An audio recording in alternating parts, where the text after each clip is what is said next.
we have the red nipping grass or purple nipping grass or Australian nipping grass.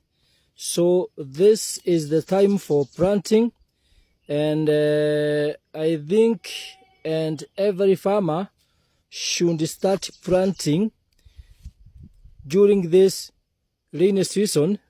You take advantage of free water and plant fodder like super nipping grass, this purple nipping grass, or red purple or Australian, whatever you call it.